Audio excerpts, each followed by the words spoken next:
The twits. Mrs. Twit has the shrinks. As soon as Mrs. Twit sat down, Mr. Twit pointed at her and shouted, "There you are! You're sitting in your old chair and you've shrunk so much your feet aren't even touching the ground." Mrs. Twit looked down at her feet, and by golly, the man was right. Her feet were not touching the ground. Mr. Twit, you see,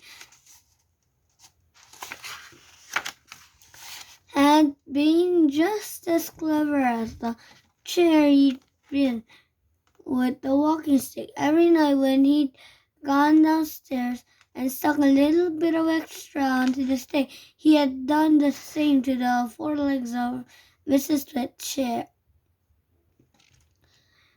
"Just look at you sitting there in your same old chair," he cried. "You've shrunk so much your feet are dangling in the air."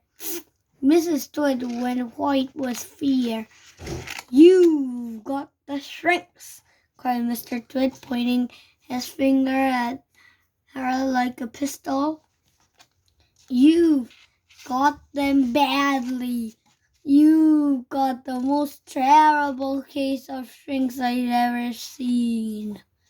Mrs. Twit became so frightened she began to dribble.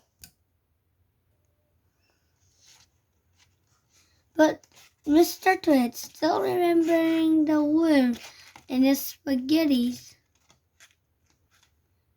didn't feel sorry for her at all. "I suppose you know what happens to you when you get the shrinks," he said. "What?" gasped Mrs. Twit. "What happens?" "Your head shrinks into your neck, and your neck shrinks into your body shrinks into your legs, and your legs shrink into the feet, and in the end there's nothing left except a pair of shoes and a bundle of old clothes." "I can't bear it," cried Mrs. Twit. "It's a terrible disease," said Mr. Twit, "the worst in the world." "How long have I got?" cried Mrs. Twit. "How long before I finish up as a bundle of old clothes and pair of shoes?"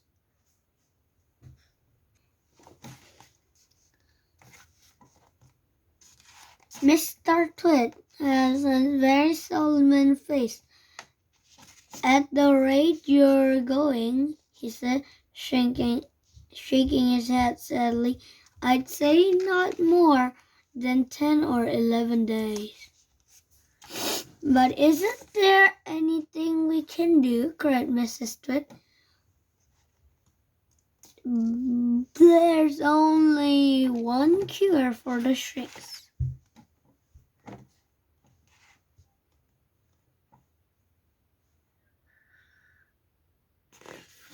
"Tell me," she cried. "Oh, tell me quickly." We'll have to hurry," said Mr. Twit. "I'm ready. I'll hurry. I'll do anything you say," cried Mrs. Twit. "You won't last long if you don't," said Mr. Twit, giving her a grisly grin. "What is it I must do?" cried Mrs. Twit, clutching her cheeks. "You have to get stretched," said Mr. Twit. The end.